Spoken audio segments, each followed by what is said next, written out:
At Charity Navigator, we rate just about 7,000 of the largest charities in America that depend on support from the public. Mm-hmm. We rate them on two areas of their performance, on their financial health and on their accountability and transparency. And we look at 7 metrics under finances, 17 under accountability and transparency, and we roll those scores up into a 0 to 4-star rating scale, 4 stars being the highest. I've been at Charity Navigator pretty much since it launched in 2002. Mm-hmm. I started out as an analyst, and now I work in marketing, and I'm also the CFO. The very first thing they need to do is determine what it is exactly that they want to accomplish with their charitable dollars. So too many times I think donors assume they know what the charity does, but they don't take the time to really verify. We see a lot of that even around the issue of breast cancer. So a donor may pick a charity because it has breast cancer in its name, and they may assume that it does research when in fact it does advocacy work, or maybe it pays for women to get their mammograms. All that is fine work, but if you wanted to support research, maybe you've picked the wrong charity. So first, be specific about what you want to accomplish and look for charities doing that work.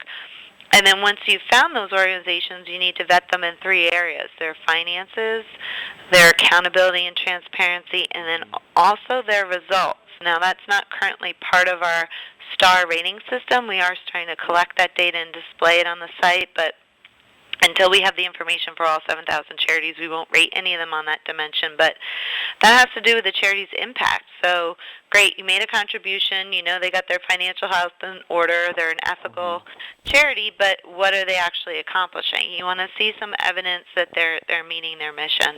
What is your professional opinion about people just, assuming and just donating without actually doing the research and finding out what these organizations are really about?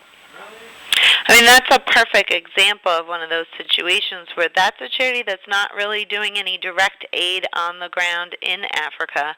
Rather, they're trying to build awareness and run an advocacy campaign. So that may be perfectly fine for some donors, but for others who wanted to support on-the-ground relief efforts, that was not the charity to go with. So donors really need to take the time to understand exactly what the charity's programs are all about. And it doesn't take that much effort to do. You can visit their website. In fact, the charity Invisible Children behind that video campaign was pretty transparent about where the money goes. It goes into making more videos like the one that went viral. So, visit the charity's website, give them a call, or if it's a local charity, go down to the organization's office and maybe even volunteer for them, and make sure you understand what they're all about before you give.